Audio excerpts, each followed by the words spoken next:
Oh, we got some wholemeal bagels, we got mustard, we got ketchup, we got sauerkraut, we got chili cheese, we got some big old sausages, we got some crispy onions on the top. Looking good. Breakfast. Very good. And we got Quantum Leap. I'm gonna watch a couple of episodes of this bad boy. Love it.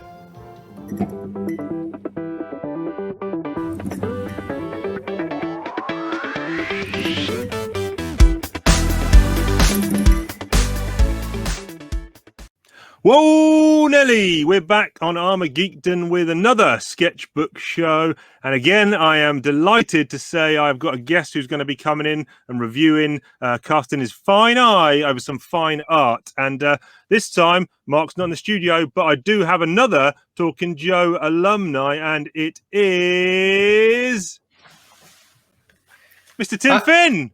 Hi, Chief. Hello, everyone.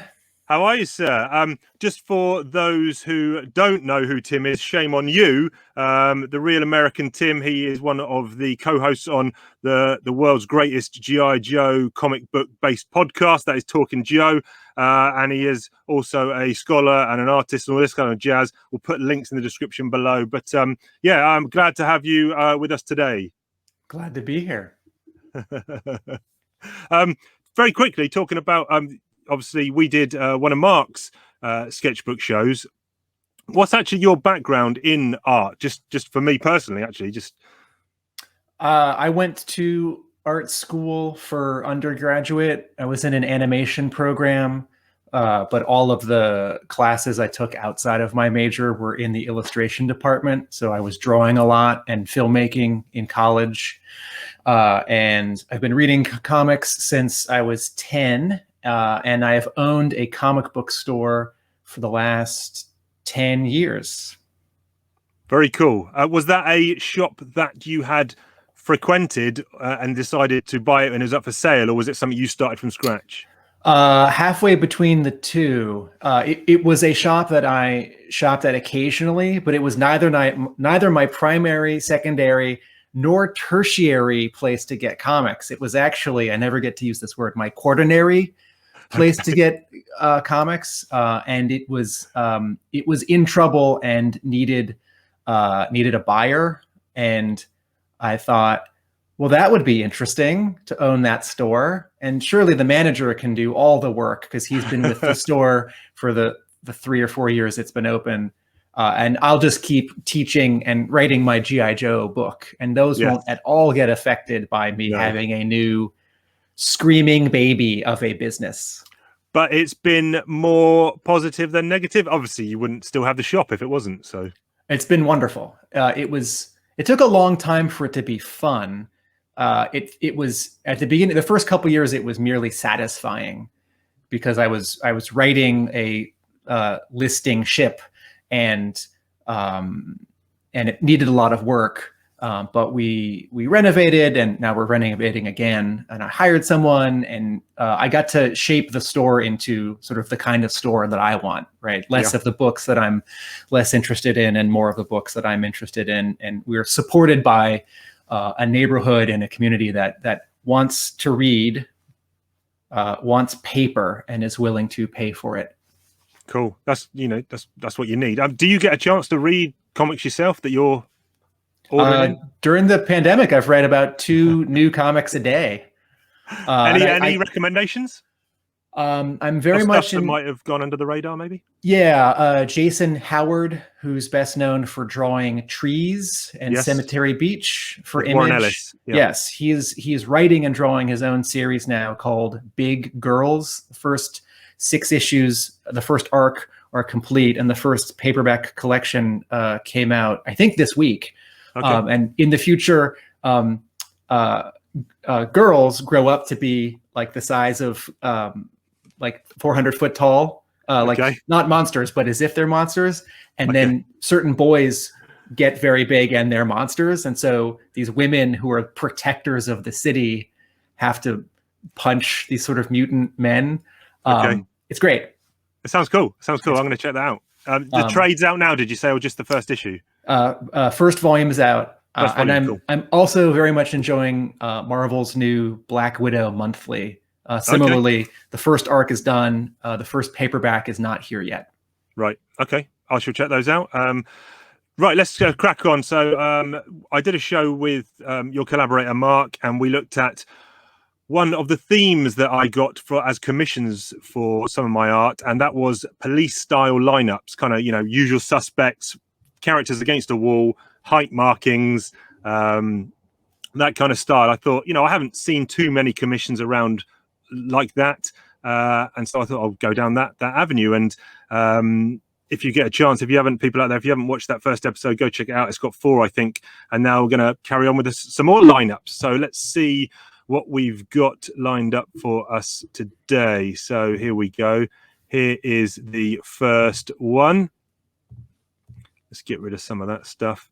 Okay, this is a Josan Gonzalez piece. It is a Batman villains lineup. I will go in full screen so we can have a bit of a better look. Unfortunately, for some reason, the blacks are a little bit washed out on this presentation. So I don't know if you've got the option there, but I would suggest if you go full screen, bottom right-hand corner of the window, that's much better. Yeah, so I had given Josan, I'd met him at London Super Comic Con, I think 2013 maybe, and he had done me a Black Panther piece and a Batwoman piece, and I really liked his work. I wasn't familiar with him. I had just gone through the list of guests that were going to be there, did a little background research, thought I like this guy's style, so we got those pieces. Then outside of the convention, I said, can you do me a, you know, 5 characters, pick any 5 Batman villains you want, put them in a lineup. He actually added a little 6th one in there, kind of a nice, unique take on Scarecrow. Anything jumping out at you here? Yeah, 2 things. One, a lot of times in comics, artists, I think, default to sort of the same height for most of the main characters. You know, like everyone is, to use feet and inches, everyone's, you know, 6 feet tall, like all the heroes and all the villains. And then if you get someone like Penguin or someone like Clayface, you know, to exaggerate. And in a lineup, you are forced or encouraged to differentiate the characters. Secondly, here, I'm struck by all of the subtle interactions, that they're not just lining up in flat front views, but Riddler has his hand on Penguin's shoulder, and Clayface has some goop on this cane, and Scarecrow is about to snip some of this plant monster, and some of that plant is also growing on the ground behind everyone's ankles, moving towards the left. In fact, I think there may be a little story implication here, because that plant, if you scrub down again, is breaking through the ground. So I wonder if there's a plant monster that's about to free at least one of these 5 villains from police custody. I think Ivy's going to make a quick getaway in a minute. Yeah, you're right. Do you have? Go on. Oh, do you have favorite Batman villains? How does this, as a surprise, how does this work for you? Yeah, I mean, I think you could, you know, good. This is actually a good debate for maybe an actual show at some point. Who has got the best rogues gallery? You know, I guess people are going to say Spider-Man or Batman, but I don't think you can go wrong with any of the Batman villains, really. Yeah, look, you've got. How do you pick out a classic? Is there any classics missing? Okay, look, Joker. I think I quite like the fact that he didn't put Joker in here, because even though I love that character and visually you can do so much with him and just make him the center of attention, but I like the fact that he kind of thought, I know, you know, I'm not going to put him in there, which is kind of nice. But other than that, yeah, no, I'm happy with what the characters he chose here. I'm also struck by. I'm not familiar with this artist. What is his name again? Josan Gonzalez. So he's I think he's a Spanish artist, and I don't think he'd done much sequential work. But my friend, who when I showed him this piece about a year ago, he's making a video game and he was looking for artists to do some work for him, and I just sent him one of my sketchbooks, and he's like, "Oh, this is Josan Gonzalez." And apparently, he's quite a big deal now, in maybe not necessarily in comic book art, but in wider art circles. So yeah, this is one of the things that I like about conventions, and the wide array of talent that go to them. It's not just, you know, your A-listers from Marvel and DC. Sometimes when you look down the independent aisles of Artist Alley, you'll find some absolutely cracking artists who are just undiscovered or doing great work. So yeah, I'm also struck by there's a delicacy to his line. So his outlines, sort of, you know, at the edge of an arm, at the edge of a leg, for many of these characters, that line is a little thicker, and then the interior, you know, the lines on Riddler's suspenders, and then all the interior lines, sort of the folds of Clayface's body, the stripes on stripes or question marks on someone's pants, and the leaves on Ivy's bodysuit. They are subtly thinner.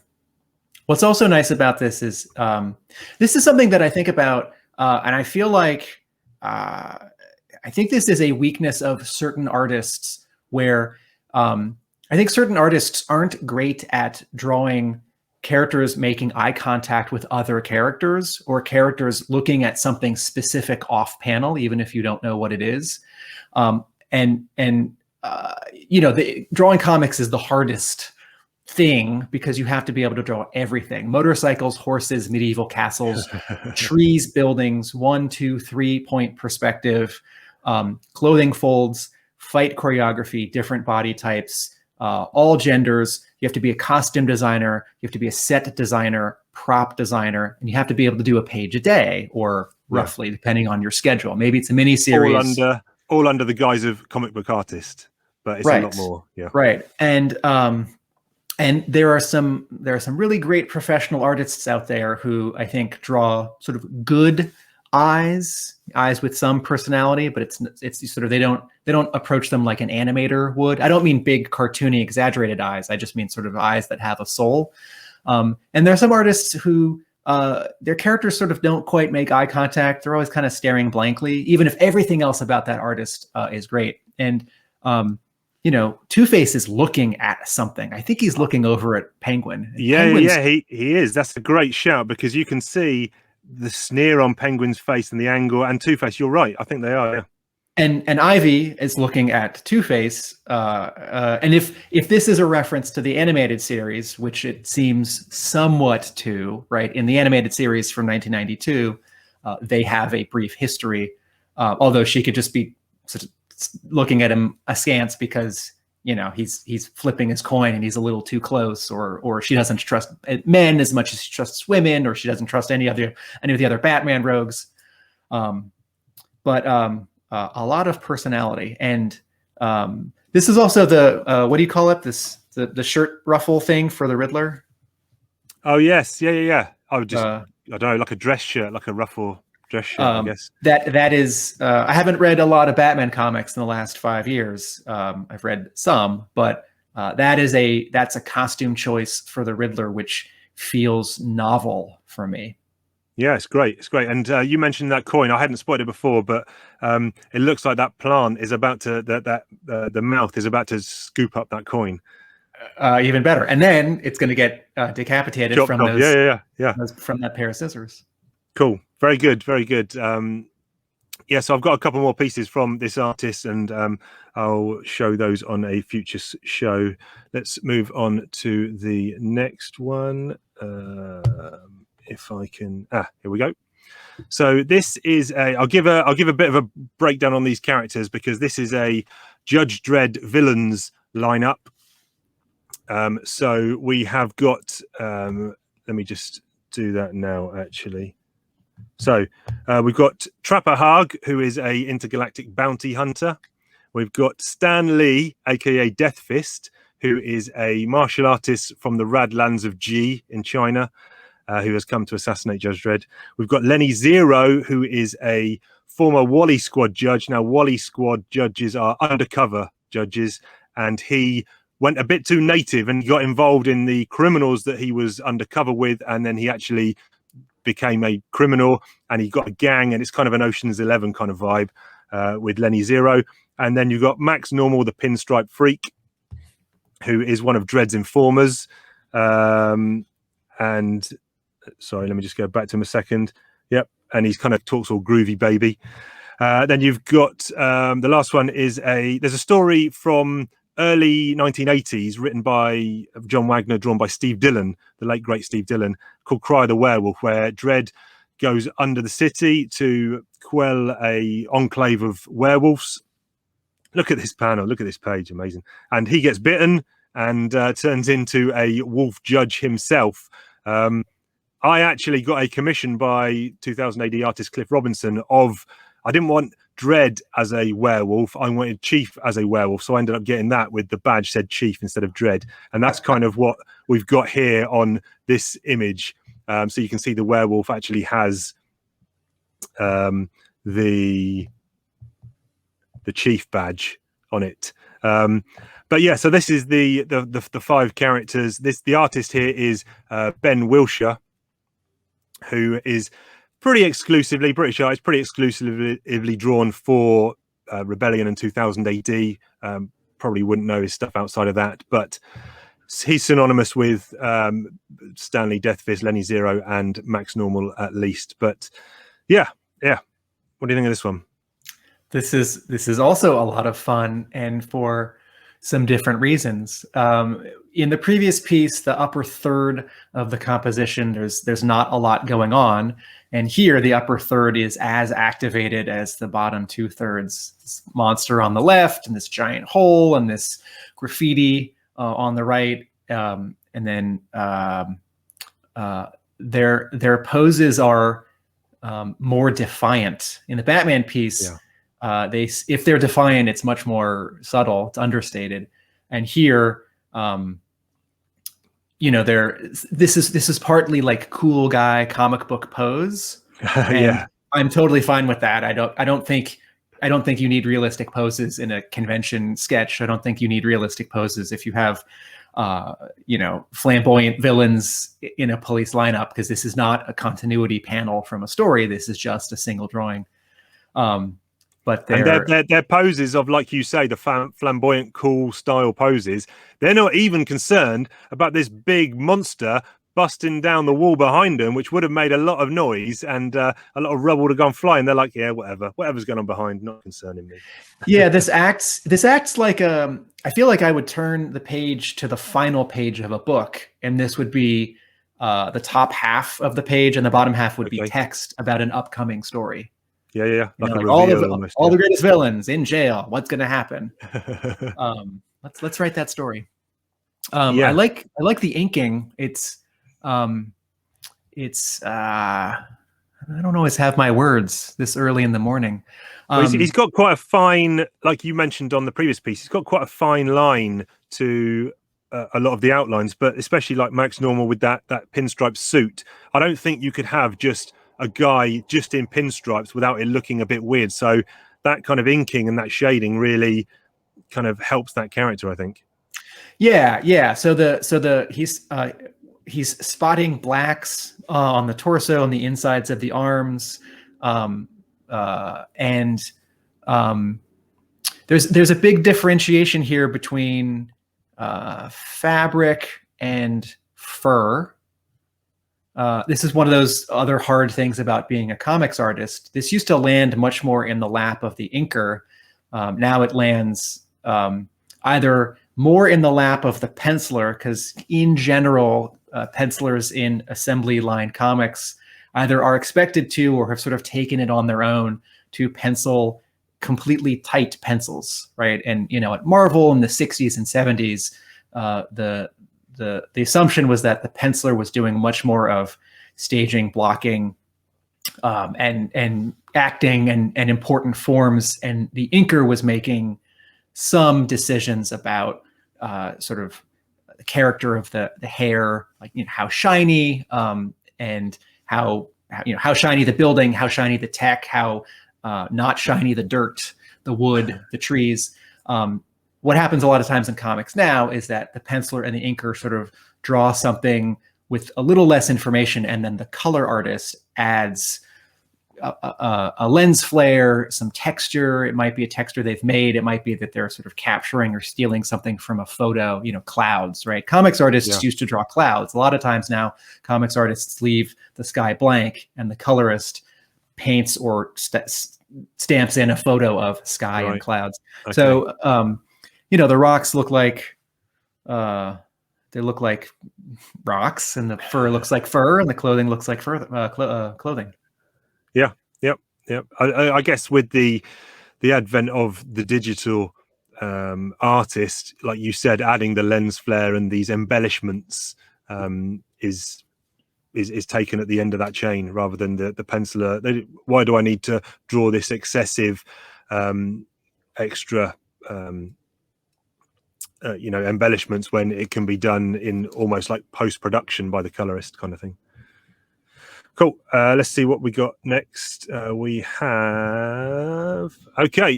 a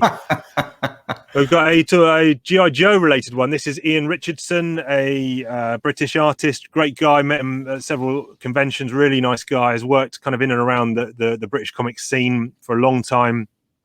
Saw his work and just fired off an email saying, taking commissions? He said, yep. I said, G.I. Joe. And he said, yep, I'm on board. Let's do it. So this is what we got. Let's have a bit of a close-up on this one.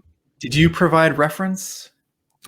So he was familiar with G.I. Joe and certain characters, but I did provide reference for this one, yes, because I think his knowledge, he wouldn't have necessarily known them from memory, and so that he was searching the right images effectively to get the right characters. And again, this was a choice by me. I selected these characters for him because Dreadnoks, you probably need at least 2 or 3 pieces to fit them all in. So I thought, let's not put Zartan in. Let's go not left field, but let's, left out Monkey Wrench, left out Zartan, left out some of Xandar or whatever. And let's put these 5 together here. So yeah, very fine line work here. Yeah, so this inking, again, another artist that I'm not familiar with, but this inking feels very modern to me. Like, this looks and feels like Image and DC Comics inking in the last 20 years. These lines just below the artist's signature, like this looks like it's inked with a micron pen. Yep. Are those Rob Liefeld feet as well? No, they remind me of Rob Liefeld feet. No, I think maybe not. I mean, there's sort of 2 things when people say Rob Liefeld feet. One is well, he doesn't draw them, I suppose, but right, maybe a lack of information, and then like cropping them out with like smoke or little hills or someone in front. I would call these sort of standard modern Action Comics feet.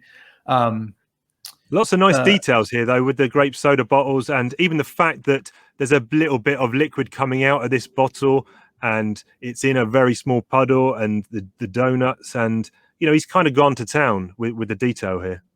Yeah, I like that Zarana is not too skinny. If you look at her, the narrowest point at her under her rib cage. She's slim, but she's not too skinny. And it's funny that all of these characters have all of their weapons in this in this lineup. So again, you have this sort of like the nonsense of a pinup or a cover, the exaggeration, sort of not the story logic of the scene, because they're going to break out. And what we now the bullet holes behind them, it feels like, oh, they did that, right? Like, oh, I think Torch hit the security camera a little bit because it's smoking. This is also one of the tricks of drawing a bunch of characters in a row is giving them all something different to do in their body language. And the sort of simple example that I sometimes think of is the album cover for Weezer's Blue album, right? Weezer, the rock band.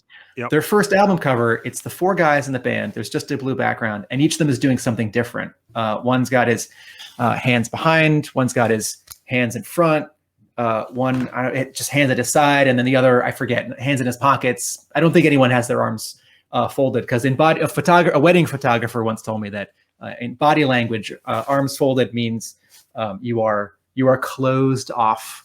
But so, you know, Thrasher's eating, but his other hand is doing something that none of the other Dreadnoks are doing. One of these guys has his arms folded. Three of them are holding their weapons. Two of them are holding their weapons up, but in different ways. One of them is smoking. And they all subtly have different expressions, you know, chewing, looking past, frowning. Zorana and Ripper have it's kind of stoic looks, I guess. Yeah, a little more inscrutable. Not many. We mentioned previously that Ben Willsher was using quite a lot of spot blacks. Not much black on this one. So even though he's inked it, he hasn't actually gone to town with the blacks. And I feel like this is a cool piece that I would like to get coloured, maybe. And I feel maybe the colorist would maybe add some more blacks here during that process. That's another way in which this feels like a much more sort of hot or modern comic style, because there are effectively no spotted blacks, which leaves a lot of space for a modern colorist who's going to color in a modern way to do a lot of gradients. Right. And what you have in, you know, like Jack Kirby art of the 60s and 70s is a lot of spotted blacks. And when you render that, all the open areas, it gets too busy. And also, you know, the printing on the paper couldn't do that then. So it wasn't even in anyone's minds. Okay. Yeah, no. Good image. I think I am going to get that one colored. So there's that. Right, let's move on to the next one. We have, okay, this is it's a jam piece. It's a 2000 AD or Dredd perps lineup. It is Dylan Teague, Frazer, Irving, and Disraeli. I will give another quick look at some of the characters if I can work out how to do it. So this is actually just go back here. The fatty, the guy on the left, in Mega City 100 years in the future, unemployment is like 99%. So people need to do something. A lot of them just eat. And that gave way to the League of Fatties. That's PC. That's fine. I can say that. This is 100 years in the future. You can call people fatties. And this led to the so many competitions about people trying to get as heavy as they can to win these competitions. There's a famous character called 2-Ton Tony Tubbs, who was 2 tons. But they have to have this belly wheel to support them because they're so fat. Then you've got the guy in the middle, which is Jack Point, the simping detective, and then you've got a Clegg.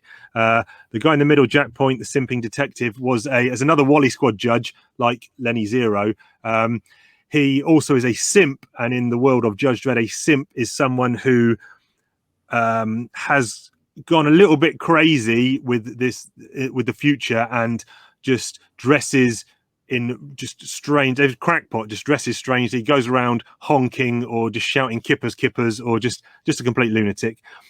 He has set himself up as an undercover private detective who's also a simp, and it's written by Cy Spurrier, drawn by Frazer Irving. It's very noir, detective pulpy, with a kind of slight wink, kind of a black humor. It's a very cool book. If you see this book around, go and buy it. It's real good fun. And then Cleggs are intergalactic crocodilian monster kind of things who slicey, oncey, twicey, claw and fang or kill Dredd nicey. They just want to eat meat. And apart from this one guy here on the right, who is a sensitive Clegg, back off creeps, he's sensitive. Please pick up this story, viewers. It is by Rob Williams and Chris Weston about a sensitive Clegg who just wants to be nice to everyone. But go and pick up that. That's fantastic. Whoa, sneak preview of an upcoming one. Let's go back to this one. So yeah, this was a jam piece. I got 3 artists at the same convention, maybe, or 2 conventions, just to draw another lineup piece. Difficult on a jam piece to get the characters proportionally and perspective wise working, but I think they've done a fine job here. Who was drawn first and second? It was as it goes left to right. So it was Dylan Teague, who is a British artist, 2000 AD, writer, penciler, inker, colorist, did the fatty first of all. Then Frazer Irving did the middle guy, Jack Point, and then Disraeli did the Clegg behind. So Teague is the one of the 3 with whom I'm not familiar. His is red pencil and black pen and a cool gray marker, and the gray marker is blurring some of the red pencil. So it up in the face there may just also be a light red marker. Yeah, by the chin, I think maybe he's gone a bit extra with the red on the chin. Yeah.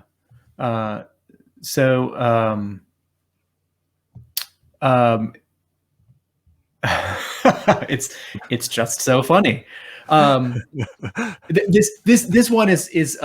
This one is all contrasts, because you got a big guy, a skinny guy, and then a very big alien, right? You have something that's a little bit in color, something that's only pencil, and then something that's only ink. And you have these three different artists, and the poses are all working differently, right? So, hands up with food, hands in pockets, no props, and then claws forward. He's almost about to get him, isn't he? I think he's if the eye, I think, was pointing a little bit more downwards, you could see that he is going to oncey, twicey, slicey, dicey Jack Point. Right. I think I'm okay that there's no background, because there's actually a lot going on in the foreground. I mean, you could draw in a couple horizontal lines for height marks.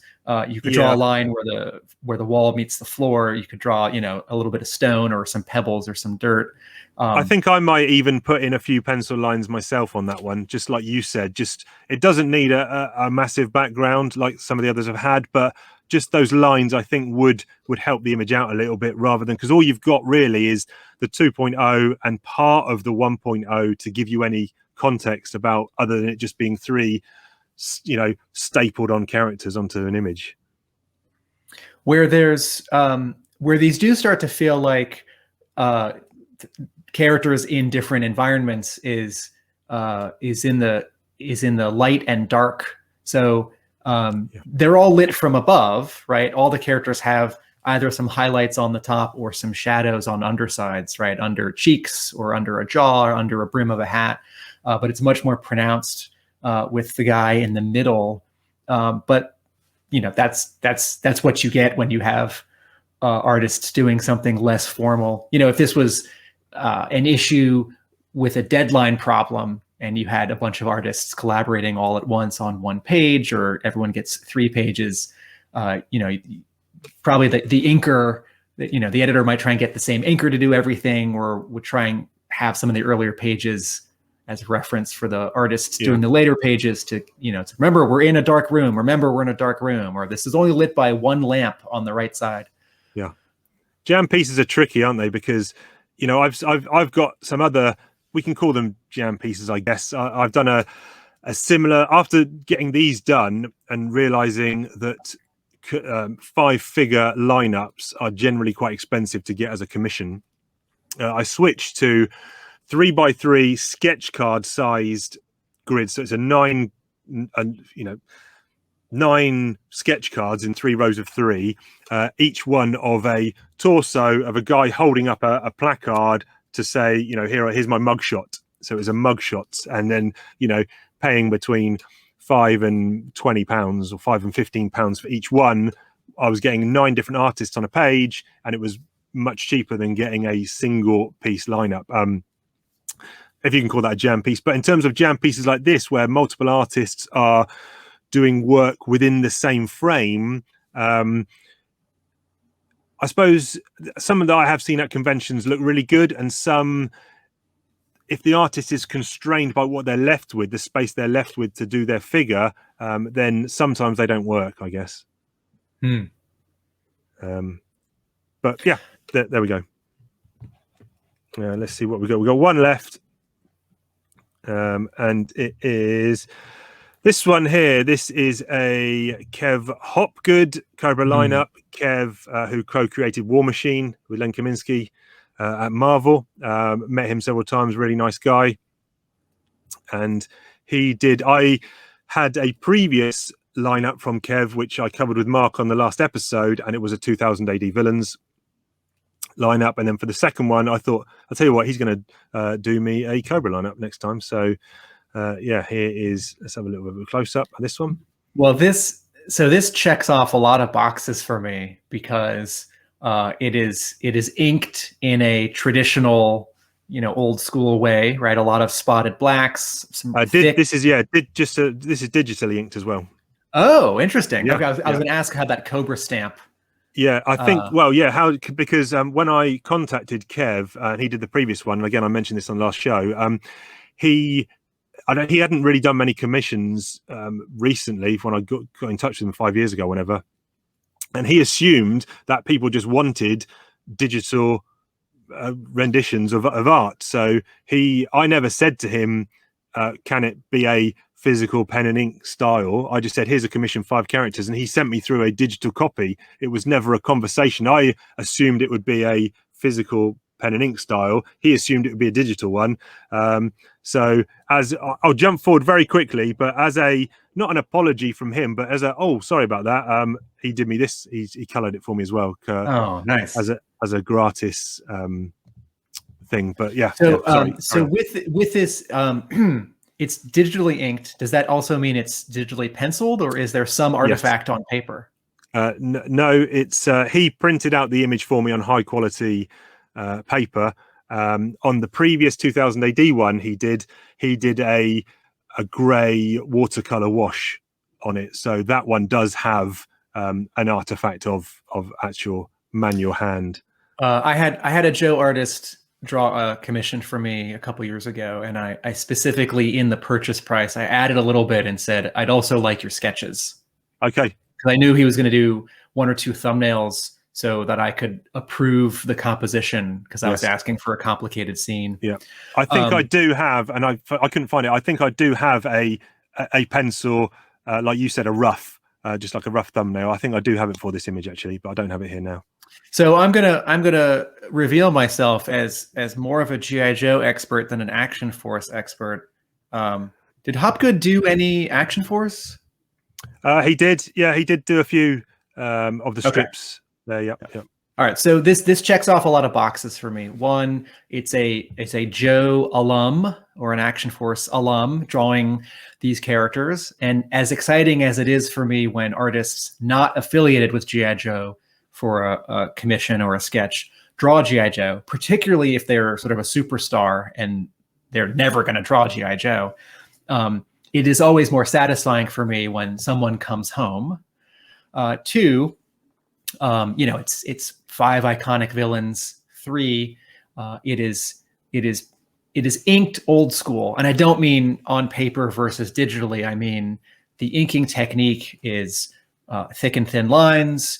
A lot of spotted blacks, right? This does not want to be colored with a lot of gradients. This does not want a lot of busy color. This wants, 1 or 2 flat colors. You could do cell shading if you like that anime look.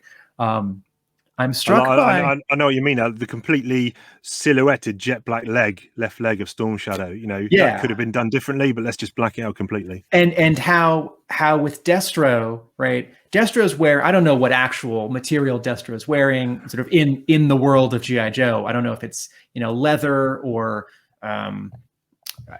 something else, right? Polyester, but it's black. And according to sort of the rules of old-fashioned comics, right? Like someone with black hair, someone with black clothes, you ink that differently. And then the colorist is going to put in like a dark blue or maybe a medium blue or a dark gray. And overall that sort of says, this is black. I'm struck by how hefty Zartan is. Yeah, I like the size here. I'm not too much of a stickler for comic book or cartoon accuracy in terms of characters' sizes. I think there needs to be some consistency sometimes. If you're the same artist on a sequential book, you can't start varying the size of characters. But here, I don't mind the fact that Destro's massive, and I quite like the way that he's beefed up Zartan almost. Look at the beady look that Cobra Commander's given him from his eyes as well. This reminds me of the 2 issues of the modern IDW G.I. Joe that Ron Wagner has drawn. This reminds me of was it 1 or 2 or 3 issues of the modern G.I. Joe that Ron Friends drew? Yep. Right. And like all these guys did stuff for Marvel. I mean, Ron Friends had a longer stretch at Marvel, but all these guys were doing stuff at Marvel in the second half of the 80s and the first half of the 90s. And not to exclude other art styles from G.I. Joe, but for me, this is quintessential G.I. Joe comics. I don't want to go as far as saying this is what it should look like, but I'm probably most happy when it looks like this. Yeah. This would, he's a good sequential artist, Kev Hopgood, and imagine him, maybe now or even in his peak on a G.I. Joe comic book. That would be something special. Obviously, he did do Action Force, but let's have a look at what he did with the colors actually while we're here. Interesting. He gave Destro the red eyes. Mm-hmm. So, there's effectively no rendering here. There's a tiny bit of rendering on Zartan's chest plate, but that feels more like sort of a watercolor brush, just getting pushed and then let go. But when I was referring to like 1 or 2 colors per object, right? Brown pants, dark gloves, right? Look at Storm Shadow. The white of the paper can do so much, and the shadow color, right? This cool gray, this middle cool gray. It's agreeing with all the spotted blacks, right? Because all the shadows, the shadow under his pec, the shadow under his armpit, the shadow behind his hand, along his leg. But there's a tendency with some color artists nowadays to overdo it. I think a lot of color artists using Photoshop, they know Photoshop. They don't actually know color. They don't actually know how to paint. They don't actually know what light does and how it behaves. And, when I look down at like my shirt, when you look at my shirt, there are actually only 2 or 3 reds here. But if I was in, some very exciting, X-Men or Batman comic, I might be colored as if this is satin, right? Or as if this is like leather that's been oiled up. And there's also, a light really close to me. And it need not be so active. No. There's a subtle, the gray on the bottom of the wall has a lot of green in it. And so the blue that's in Cobra Commander, these characters get pushed a little bit forward, a little bit more because there's red in Zartan's pants. There is a little bit of green in this color for Destro. But Cobra Commander, Baroness, and Storm Shadow, they have more blue in them. So there's a separation. Yeah. I wish he had signed it. Yes. Yeah. I've got the printout. So next time I'm at a convention and he's there, I'm going to take him along and get him to sign them. So definitely pleased with what he's done there. I've got a convention sketch that he did of Destro, which is actually what led me to then get the commissions from him. So I'll be sharing that Destro sketch at some point. I know Mark's got a Flint from Kev as well. But that's it, my friend. That is all we've got in the locker for today. Good selection of commissions and lineups there. I think from a lineup point of view, I've only got a few left, and that is Roger Langridge, who has done me 5-person lineup, and he has done 4 of them, I think, and they all join together to be a 20-person lineup piece, which I will. Can you tease what set of characters or what universe it is? So it is, he has one of his own creations is a character called Fred the Clown, who is a very, very cool kind of dumb guy who's always getting into japes and scrapes and shenanigans. If you see Roger at a convention, pick him up. He's got his comics for sale on his table. So I did basically it's Fred the Clown on one end of a lineup. It's almost like he's wandered into the wrong place. What the hell am I doing here? And so for the first one, I said, let's have a Marvel villain. Let's have a DC villain. Let's have a movie villain. And I think I had something else. I think whatever the other one was. And I really liked it. And then I thought, I tell you what, the next time I see him at a convention, I'm going to pre-order a commission and I'll get another one. And it'll just be an extension. So no Fred this time, but just another 5 villains. And then another 5 villains. And then another 5 villains. But the very last one has actually got Fred on the other end. He's like, wait a minute, I'm down there, but wait a minute, I'm over there. So, yeah, the idea there is to then get that one framed as a massive piece. So that's going to be a fun one to talk about. Because when you see, I mean, you're familiar with Roger's work. We both know what a legend and underappreciated artist and talent, because he's a writer as well, that guy is. But when I share these pieces, if you want to come back on for that one, then you're more than welcome. You'll like that. Do you know of there's a new Image anthology series called Ha Ha? Negative. So each issue is about clowns. Each issue is written and drawn by a different person. Issue 1 and I think 2 have come out. Issue 1 sold out. There's a second printing now available. And Langridge, issue 3 is all his, I believe. Oh, wow. So just a one-shot. It doesn't connect to the other issues of the series. And I don't think it necessarily connects to any other characters that he's made. And I think it's about to come out in the next couple of weeks. Okay, that's recommendation number 3 from Tim Finn for The Chief to check out. Big thanks again to my special guest, Tim Finn, for jumping on. What's going on? Pimp yourself out. What's happening in your world? Everyone can find me at arealamericanbook.com. That's my blog where I post never before seen G.I. Joe art and paperwork from toys, comics, animation. And this is sort of the side project of my book, which is a big coffee table art and history book on G.I. Joe that covers the 80s and the 90s particularly. The book is taking a long time to make because I've done 275 interviews and I have these other 3 jobs. So the blog is a place. It's my outpost on the internet so people can find me. But I'm also at facebook.com/arealamericanbook and Instagram at arealamericanbook. Mostly the blog. Okay, cool. Put some links down below so you can go and check that out. Go and check out Talking Joe podcast, where else you'll find Tim doing the yeoman's work there. Thanks for tuning in. If you've got time to do the like, subscribe, notify, spread the love, share the word and all that jazz, that would be great. We were going to be back for another episode of ArmaGEEKdon in the very near future. So until then, keep it geek. What hot cross bun action we got going on today? Let's find out.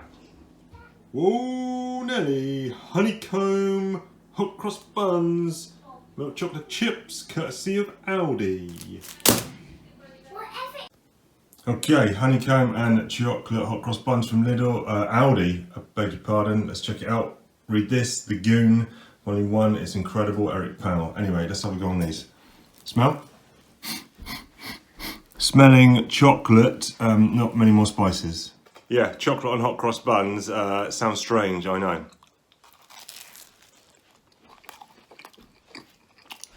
Smell, I'm giving it a 2, because it didn't smell hot cross bunny. Taste? Nice. But I'm getting no honeycomb. It's just like I've spread Nutella on some soft toast. So, the look was good. Giving it 4 for look. Taste, 3. Overall, as a sweet treat, 4. As a hot cross bun, 3.